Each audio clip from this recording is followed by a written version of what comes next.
Myself, Kitanam Patel from Mahatma Gandhi Institute of Technical Education and Research Center, Navsari, Electrical Engineering Department. Subject is Testing and Commissioning of Electrical Equipments. Fourth year semester 8. And chapter is Installation and Commissioning of Rotating Electrical Machines. Now, syllabus content. First is degree of protection, cooling system, degree of cooling with IP/IC code, brief discussion and enclosures. Second one is rating of industrial rotating electrical machine. Third one is installation and commissioning and protection of induction motor and rotating electrical machines. And fourth one is drying out of electrical rotating machine and insulation resistance measurement. Now, first is degree of protection with IP code. Now, what is the meaning of IP or meaning of degree of protection? IP means International Degree of Protection. Okay. Degree of protection refers to the design and construction of the enclosure with reference to protection against accidental contact with live parts, moving parts, and also protection of internal parts against ingresses of dust, water, moisture, foreign particles, and etc. So, IP means International Degree of Protections. IP ratings are developed by the European Committee for Electrotechnical Standardizations, specifying the protections provided against the body parts such as hands and fingers, dust, accidental contact, and water by mechanical castings and electrical enclosures. IP code is given in 2 digits. Now, first IP digit, first number indicates the protection against the accidental contact with live or moving parts. Second digit indicates the protection against ingress of water, dust, and foreign bodies. Now, example of IP rating. With the IP rating, IP54 means what is IP54? 5 describes the level of protection from solid objects and 4 describes the level of protections from inputs. Now, IP first number 0 to 6 digits, 0, 1, 2, 3 up to 6. Now 0 means no special protections. 1 means protected against solid objects over 50 mm like accidental touched by person hands. Second one is protection against solid objects over 12 mm like a person's fingers. Third, protection against solid objects over 2.5 mm like tool and wires. Fourth one is protection against solid objects over 1 mm like tool, wires and small wires. Fifth digit is protection against dust limited increases, no harmful deposit. And sixth number indicates the totally protected against dust. Now IP second number. This is the protection against liquid, while first number is protection against accidental contact with the live parts. In IP second numbers, 0 number indicates no protections. 1 number indicates the protection against vertically falling drops of water. Like example is a condensation. Second digit indicates the protected against direct sprays of water up to 15 degrees Celsius from the vertical. Third one is protection against direct sprays water up to 60 degrees from the vertical. Fourth one is protected against water sprayed from all the directions. Fifth is protection against low pressure jets of water from all the directions. Sixth one is protection against temporary flooding of water. And 7 protected against the effect of immersions between 15 centimeter and 1 meter. And finally 8 number is indicates protected against long period of immersion under pressure. Now, degree cooling system with IP or IC code. Cooling system, there are different types of cooling system. First is air cooling. Air cooling, in this case, no additional material arrangement is proved and only air is in contact with the different parts to the machines like the windings, cores and other parts for cooling it. Second one is open circuit cooling. This is the method of cooling in which the coolant is drawn from the medium surrounding the machines. The coolant passes through the machine to cool it and then again returns to the surrounding medium. Third one is closed circuit cooling. This is method of cooling in which a primary coolant is circulated in a closed circuit through the machine, and if necessary through a heat exchanger, heat is transferred from the primary coolant to the secondary coolant, either through the structural part or through the heat exchanger. Hydrogen cooling. In this cooling system, the hydrogen is being used for cooling the windings, core and other parts of the machines. Liquid cooling. In this cooling system, liquid are being used for cooling the different parts of the machines. The different parts may be cooled either by immersing in the liquid or by circulation of liquid across it. And last, direct cooling. In this cooling method, the cooling comes in direct contact with the different portions of the machines to be cooled. Now second point is cooling system for rotating machines. The various losses in the machines produce heat, and it is necessary to dissipate this heat as quickly as possible so as to keep the temperature rise within the permissible limits. This increases the life of the machines. The new technology in heat transfer are helping is sufficient, but as the size of the machine for the given rating. For small machines, natural cooling is sufficient, but as the size of the machine increases, the cooling becomes difficult. Next is types of cooling. In types of cooling, these are various types of cooling methods used in the machines according to their sizes, like natural cooling, self-cooling, separate cooling, etc. In natural cooling, the machines is cooled by air movements in the machines due to its rotations or due to temperature difference between the inside parts and outside temperature of the air. The machine thus is cooled without the use of a fan by the movement of the air and radiation. This method of cooling is employed only in small fractional kW machines with rating within the several hundred watts, since the conditions of cooling are comparatively favorable. Next is self-cooling. The machine is cooled by air blown by a fan integrally built with the motor or mounted on the shaft. Separate cooling. The machine is closed either by a fan not driven by its shaft or it's cooled by a cooling medium other than air put into motion by means not belonging to machines. Okay. Method of ventilations. The ventilation system are classified as a open circuit ventilations, closed circuit ventilations and surface ventilations. In open circuit ventilations, again there are two types, induced ventilations and forced ventilations. In open circuit ventilations, the heat is given up directly to the cooling air flowing through the machines, which is being continuously replaced. The open circuit ventilations can be further divided into two types in accordance with how the air is brought into the machines.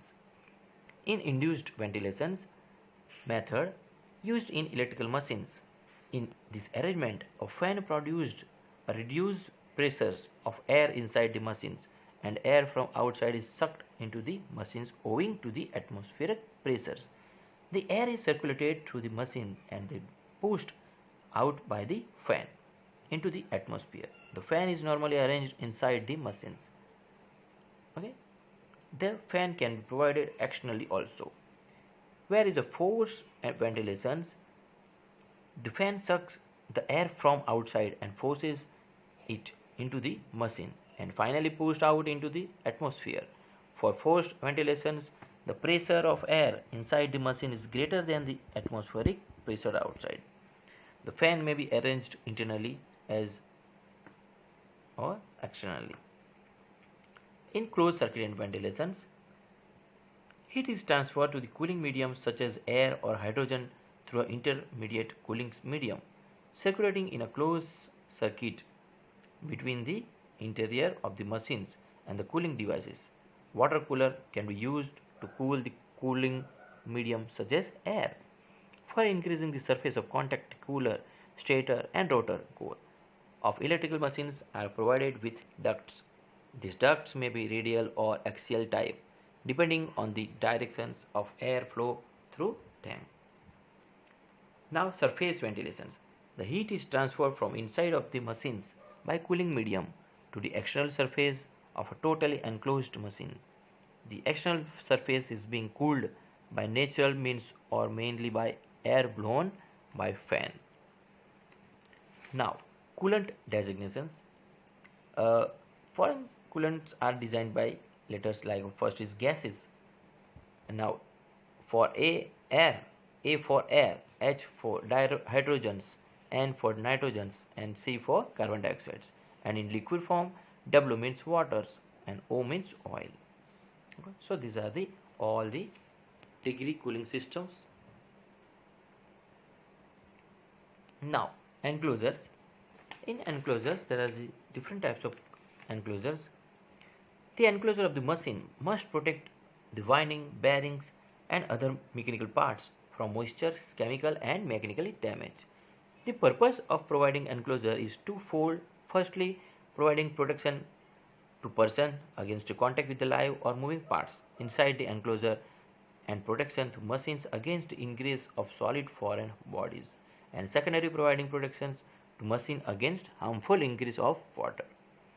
The various type of enclosure commonly used are: first is open or protected type, where the surrounding is free from dust moisture. This type of enclosure are employed.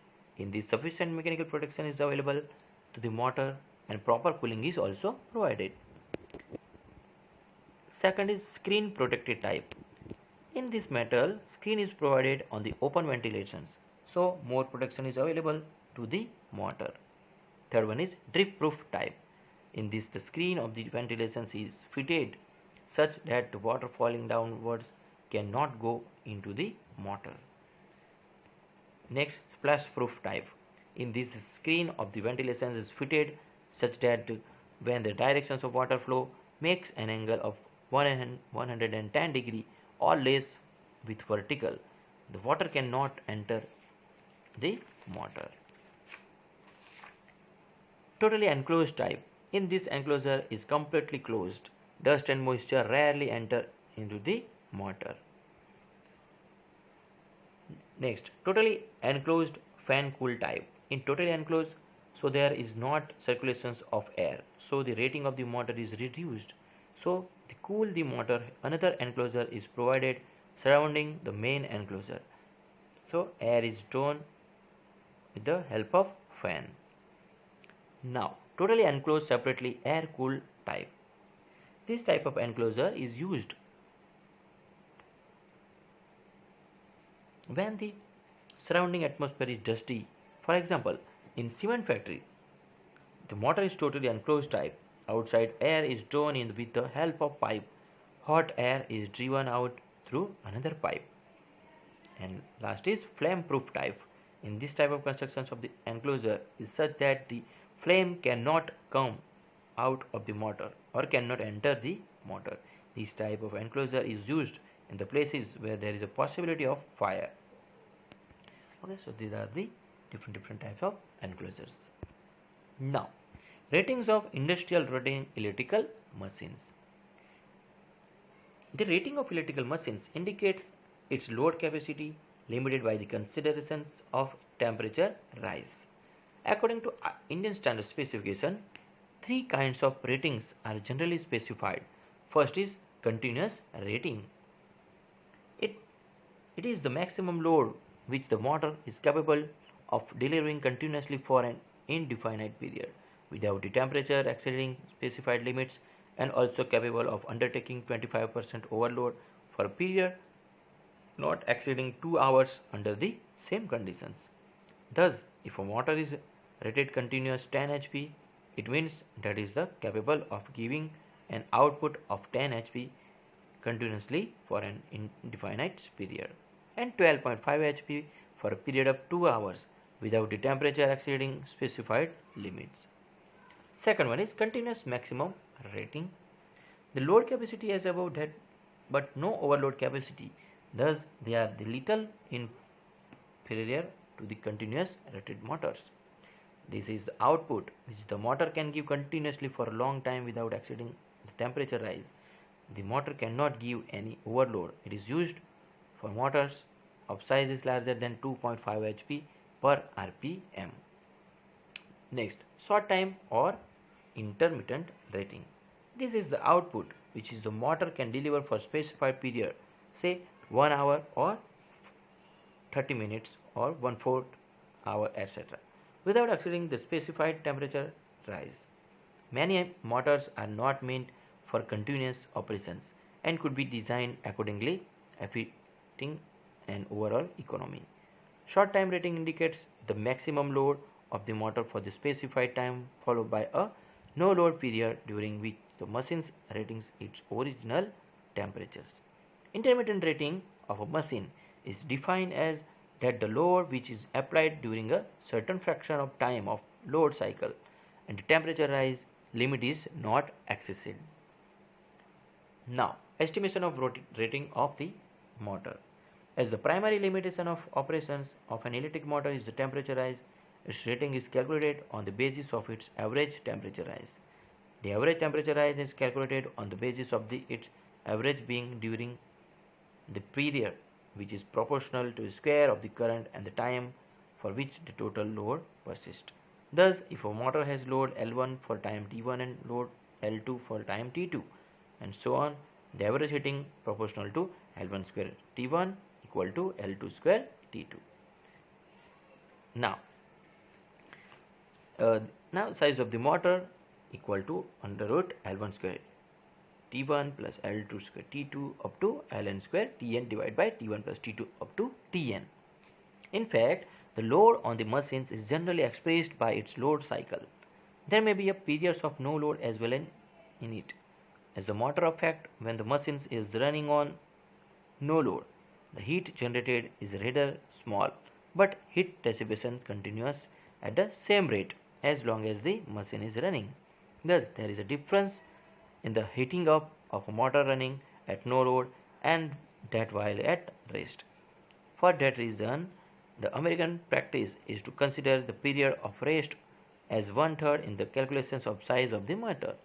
It actually gives a higher value, which is advantageous for calculating the size being on the safe side.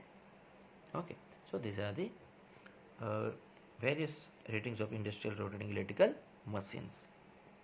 Now, motor specification. First is nameplate. Nameplate of a motor provides important information necessary for selections and applications. Voltage and amperes. AC motors are designed to operate at standard voltage and frequencies. This motor is designed for use on 440 VSC systems. Full load current for this motor is 34.9 amperes. RPM. RPM base speed is the nameplate speed given in RPM, where the motor develops rated horsepower at rated voltage and frequency. It is an indication of how fast the output shaft will turn the connected equipment when fully loaded with proper voltage and frequency applied. The base speed this motor is 1450 RPM at 50 Hz. It is known that the synchronous speed of a 4-pole motor is 1500 RPM. When fully loaded, there will be a 3.3% slip if the connected equipment is operating at less than the full load. The output speed will be slightly greater than nameplate. Okay, so percentage slip equal to 500 minus 1450 divided by 1500 into 100. So percentage slip is 3.3%. Now, service factor. A motor designed to operate at its nameplate horsepower rating has a service factor of 1. This means the motor can operate at 100% of its rated horsepower. Some applications may require a motor to exceed the rated horsepower. In these cases, a motor with the service factor of 1.15 can be specified. The service factor is a multiplier that may be applied to the rated power. A 1.15 service factor motor can be operated 15% higher than the motor's nameplate horsepower. Now, the 30 HP motors with a 1.15 service factor for example, can be operated at 34.5 HP. It should be noted that any motor operating continuously at a service factor greater than 1 will have reduced life expectancy performance characteristic, such as the full load RPM and full load current will be affected. Now, class insulations. National Electrical Manufacturer Association (NEMA) has established insulator classes to meet motor temperature requirements found in different operating environments. The four insulation classes are A, P, F and H. Class F is commonly used. Okay, now motor design. The National Electrical Manufacturer Association (NEMA) has established standards for motor constructions and performance design. B motors are mostly commonly used. Efficiency. AC motor efficiency is expressed as a percentage. It is the induction how much input electrical energy is converted to output mechanical energy. The nominal efficiency of this motor is 93.6%. The higher the performance, the more efficiently the motor converts into incoming electrical power to mechanical horsepower. A 30 HP motor with a 93.6% efficiency would consume as less energy than a 30 HP motor with a efficiency rating of 83%. Okay, so these are the motor specification of rotating electrical machines. Now, installation and commissioning and protection of induction motor and rotating electrical machines. Some tests are performed before starting the electrical equipment for the first time after installing it. This test can be divided into two parts. First is mechanical test and second one is electrical test. In mechanical test, under this it is checked the whether the installation of equipment is done properly or not. These tests are: first is leveling of equipment, second one is alignment of shaft, third one is bearing clearance, fourth one testing of air gap between stator and rotor, and vibration test for rotating electrical machines. First is leveling of electrical equipment. It is necessary the level of electrical equipments after placed on foundation after leveling the foundations. Spirit level and level gauge are used in the level is checked. Level is achieved by increasing packing and padding. Nut is tightened with the foundation's bolt after leveling is done. It is necessary to carry out leveling of the static machines. Alignment of shaft. It is necessary to align the shaft when the machines are coupled together. These machines are coupled through gears or belt. Stress should not be produced in the belt or pulley or gear when the power is transmitted from one machine to the another machines.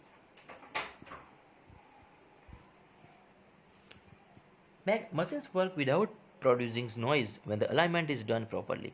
Pair of radial axis fixtures and half coupling are used to check the alignment. Okay. Now, bearing clearance. Bearings are used to reduce friction between the stationary and rotating surfaces. The gap between the two parts should be proper, otherwise there will be a vibrations and alignment is disturbed. If the gap is less, then the heat is produced due to the friction. If the gap is reasonable, the greases or oil can remain in the gap and the friction is reduced. The oil or grease work as the oil seal. In totally closed motor, such sealing is necessary.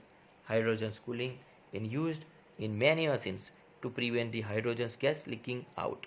It is necessary to provide sealing which is done by this oil or grease in the gap. Now, testing of air gap between stator and rotor. The air gap between the stator and rotor is kept as small as possible to reduce the magnetizing current. There is a possibility of rubbing the rotor with stator resulting from the misalignment of the shaft or worm out bearings when the small air gap is produced. Checking of air gap should be made at 4 places and at the two sides of machines. Specially designed long feeler gauge are used to machines measure the air gap. Air gap is checked at 4 places by turning the rotor through 90 degree and 180 degree and on the two sides of the machines. There should not be much difference in the air gap. Average of the readings is found and this average is compared with each reading. Now, vibration test for rotating electrical machines. All the electrical tests are performed first before performing the test for vibrations. Then the machine is started and the vibrations are measured with the help of the vibrometer. If the vibrations are found to be more, the above tests are done again and after doing the necessary changes, the vibrations are kept below the permissible limits.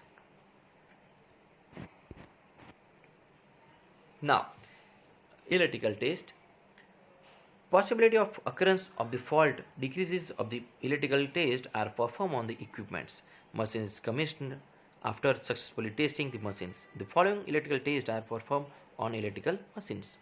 First is measurement of insulation resistance of the winding, drying of winding, checking of phase sequence, internal connections, high voltage test, trial no load and load test, temperature rise test and extra additional tests. Now, first is measurement of insulation resistance of the winding. It is necessary to measure the insulation resistance of the winding before it is connected to supply. For this, Megger or insulation tester is used. This will be discussed in these topics. There is a possibility of occurrence of fault if the insulation resistance is less. IR of transformer is measured between the phase and the earth and phase to phase.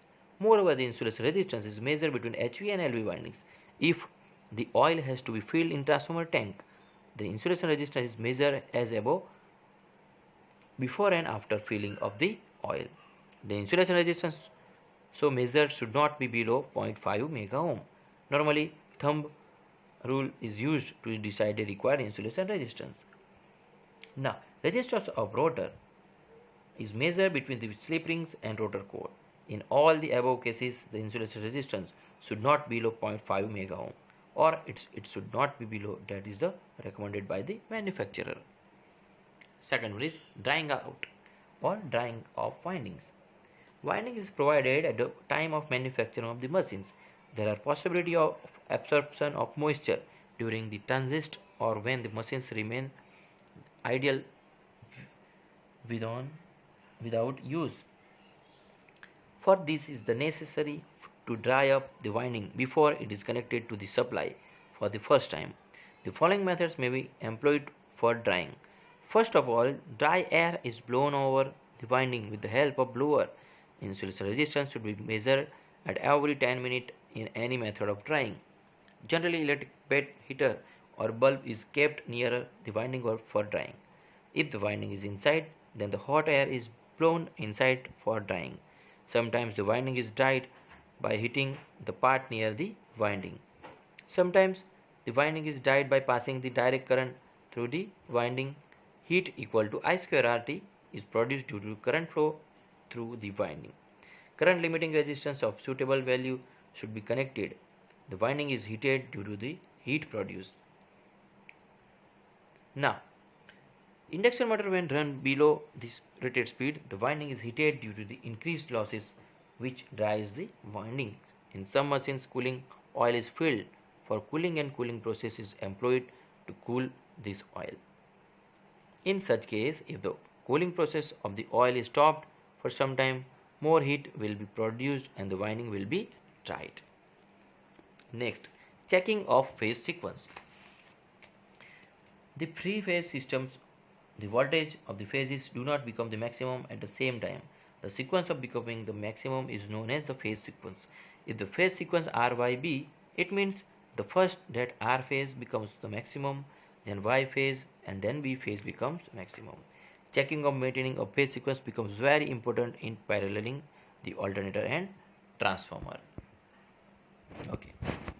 Here is the checking of phase sequence equipments. Okay, if same directions, it is phase sequence is same R Y B. Okay. Now, the devices work on principle of the three-phase induction motor. There are the three terminals on it, which are the marks as R Y B. These are the connected to the terminals of the machines whose phase sequence has to be checked. Directions of rotations of the disc provided on the indicators is noted.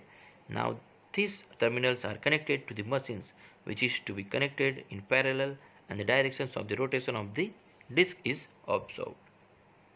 If the directions of rotation is found to be the same, the phase sequence is correct. If the directions of rotation is found to be the in reverse direction, the phase sequence is not correct.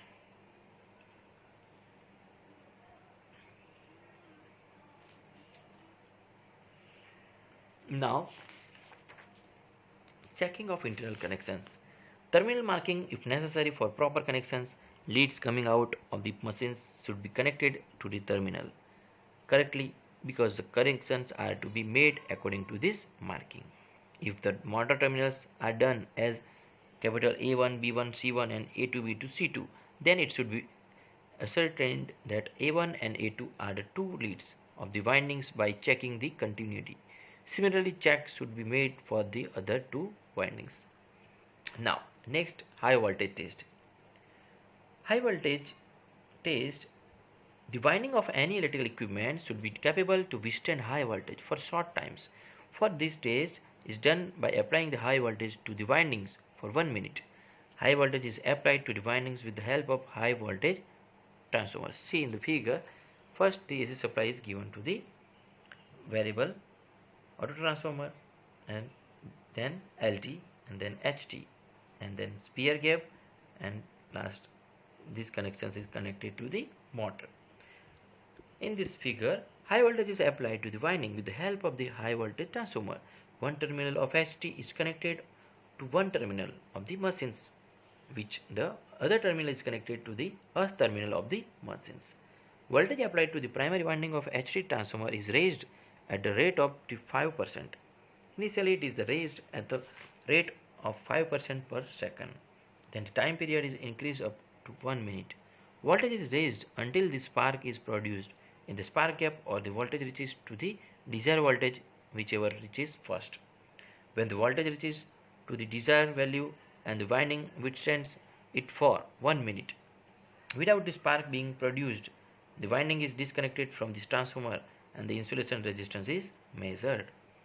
If the value is found to be more than the specified value, the insulation is said to be good.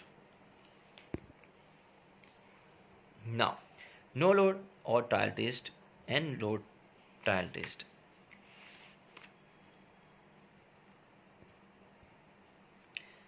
In any electrical machine is run for trial test for few seconds before the starting it for the first time. In this trial test, all the protection systems of the machines are set. Initially, the rated voltage is given for a few seconds, and all these persons present remain alert and check that there is no unusual sound coming from the rotating parts of the machines, or there is no odor of burning of insulations, or there is no leaking of the lubricating oil, or no flames coming out, etc. Okay.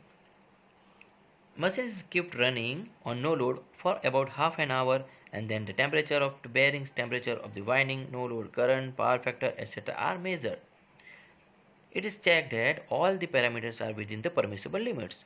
If the sparking is found on the commutator or slip rings, the connections are checked. So these are the no load trial test and no load test. Now next is temperature rise test. Temperature rise test. Temperature of any machine rises due to the losses occurring in it when the machine is run with load. It should be checked that is the temperature rise is within the permissible limit specified by the manufacturer. Heat run test is performed for this test.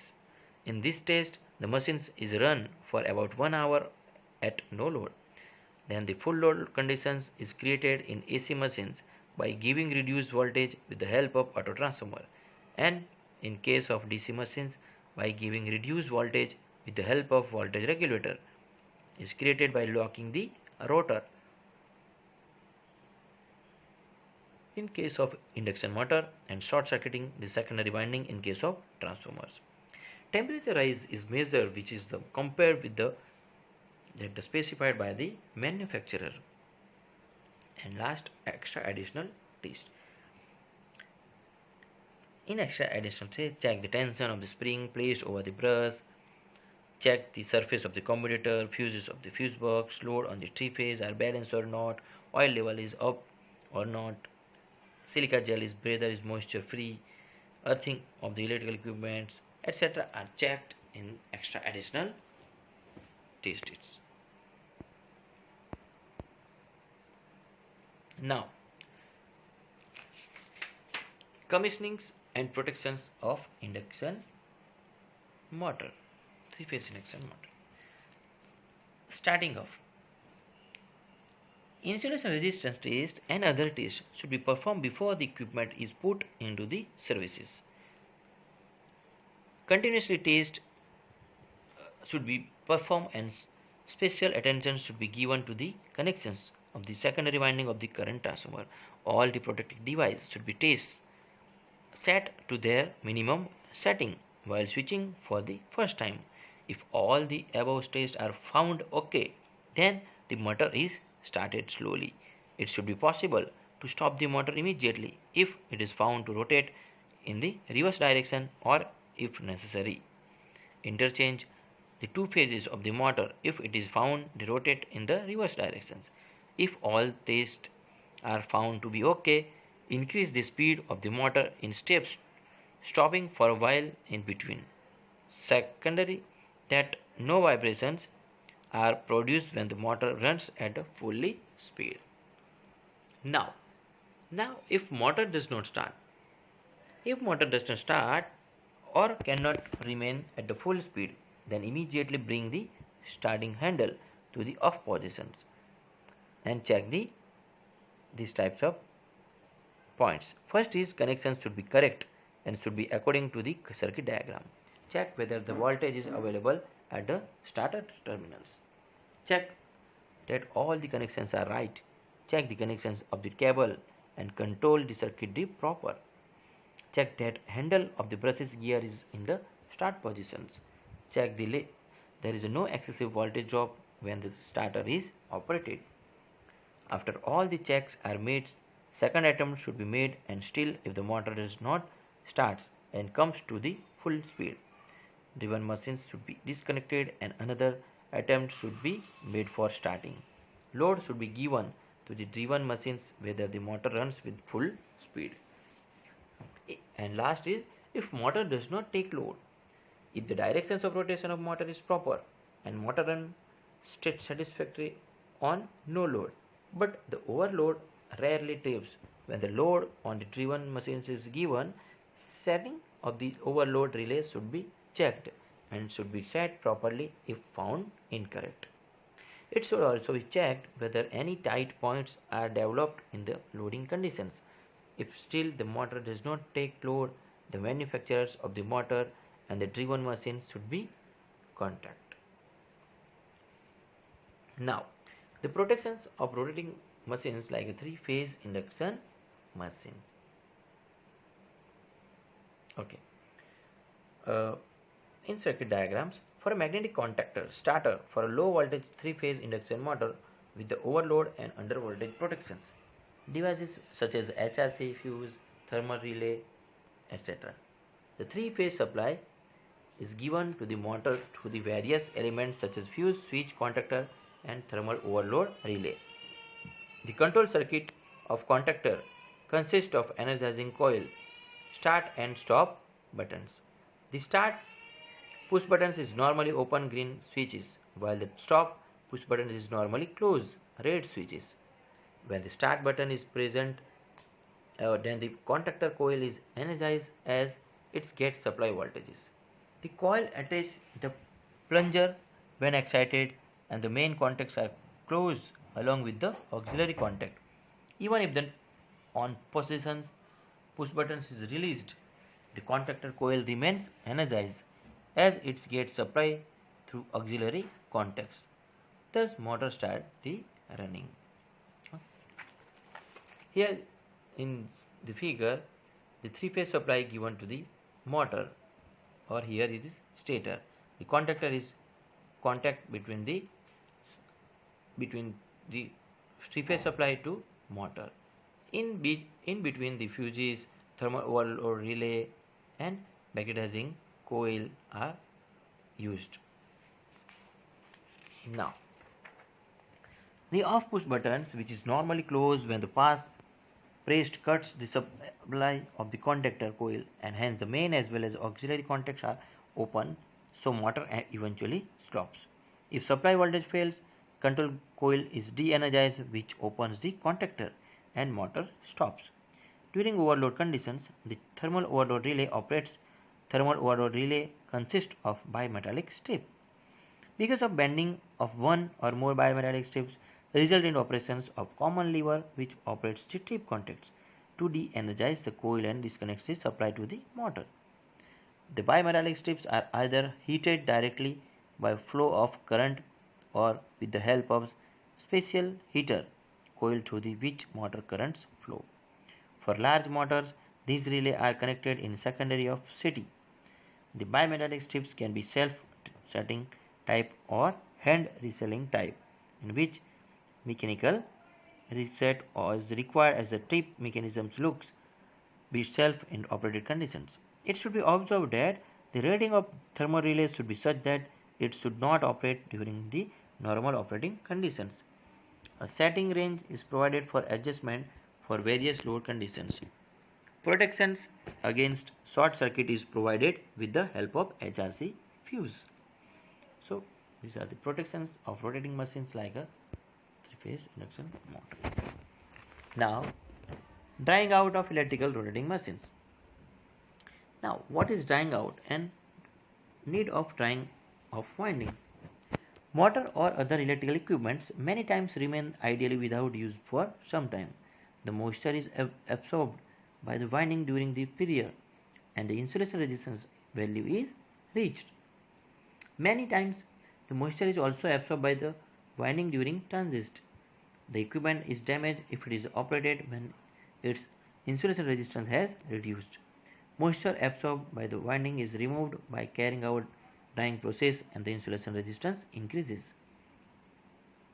The methods of drying out is: first is heating with the help of lamp by blowing hot air to the chamber, by circulating electric current, by increasing the losses, by stopping cooling and creeping the speed motor. First, heating with the help of lamp. There are the different methods of drying out. The first one is heating with the help of lamp. This method is useful.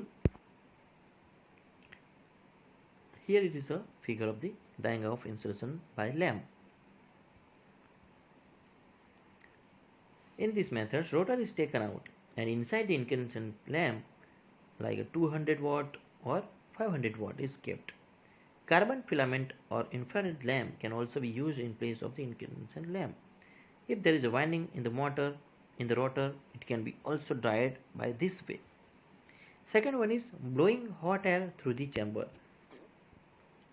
In this figure methods, the drying chamber is used. The machines whose winding has to be tied is kept in the chamber. Blower operated by the three-phase motor is used to blow air. Heater is used to heat. The air arrangement is made. Thermal lagging of the wall of the chamber is done so that the heat does not radiate out from the wall. Blower is run with the help of three-phase motor. Air from blower enters the chamber passing over the heating elements. Hot air after passing through the machines goes out the chamber. Winding of the machine is thus heated. Size of the chamber should be about 4 times that of the machines. Ratings of the heater is about 1.5% to 3% of the rating of the machines. Rating of the heater increases with the rating of the machines. Precautions. Rise in temperature should be gradually. It should not be more than 10 degrees Celsius per hour because the temperature increases with the higher rate, insulation is damaged due to the different coefficients of thermal expansion of metal and the insulations. Heating should be continuously during the whole process and the steady temperature should be maintained. Temperature should be controlled by switching off the heaters, etc. Now, the external electric current. In this method, the current equal to the capacity of the winding is circulated through the windings. If the resistance of the winding is R ohm and current is I, is passed for T1 time. The heat produced is given by I square RT. Current is calculated in different machines by different methods. First is by external electric current. Winding is connected to the DC supply and current equal to the capacity of the winding is circulated through the windings. Reduce the supply voltage is used and the variable resistance is used to adjust the current adjust the current. All the three coils of three phases winding connected in star or delta are connected in series across single phase supply through the auto transformer. Okay, here this one in figure. Now, by circulating short circuit method, this method is used in transformer and alternator. Secondary winding of this transformer is shorted by the thick wire. Secondary winding of the transformer is shorted by the thick wire. Primary winding is connected to the AC supply through auto transformer. Ammeter is connected either in the primary or secondary. Reduced voltage is applied with the help of auto transformer so that the full load current flow through the windings. Losses are produced due to the current flow through the windings and these losses are converted into heat. So these methods can also be used to heat the armature winding of the alternator also. Armature of the alternator is shorted through the ammeter. Okay. Now, insulation resistance measurement. Insulation resistance measurement, we will measure insulation resistance of an electrical motor by Megger. Let us take three-phase squirrel cage induction motor and measure its phase to phase and phase to earth insulation resistance with the help of the Megger. The insulation resistance of the windings of the motor should be of the order of the few megohms. It depends upon the class of insulation used in the winding and general conditions of the motor. A used motor may give lower insulation resistance value than a new motor. Ideally, identify terminals A1 to A2, B1 to B2 and C1 to C2 of the three stator windings of the induction motor. Measure insulation resistance between the windings by putting the Megger test leads terminals across A1 B1, B1 C1 and C1 A1 of the induction motor. Handle of the Megger should be driven gently at constant speed while tapping observations. Record the observations in the tabular form. Connect the A1, B1 and C1 and put the Megger test leads across the junction of A1, B1 and C1 and the earth point on the body of the motor. In insulation resistance measurement, the safety precaution is most important. It should be treated that any electrical equipment is dangerous. The reach of the live parts should be stopped. Rules regarding safety should be strictly followed. Permission should be obtained from the responsible person for carrying out work with the electrical equipments. Supply from both the sides should be stopped. For example, high voltage equipment like a transformer, oil circuit breaker, etc. should not be touched unless these are made dead and isolated by opening the isolators from the both sides. Danger notice boards, caution boards, etc. should be placed wherever necessary and should be displayed such that this draws attention. So, insulation resistance measurement is important in every electrical machines.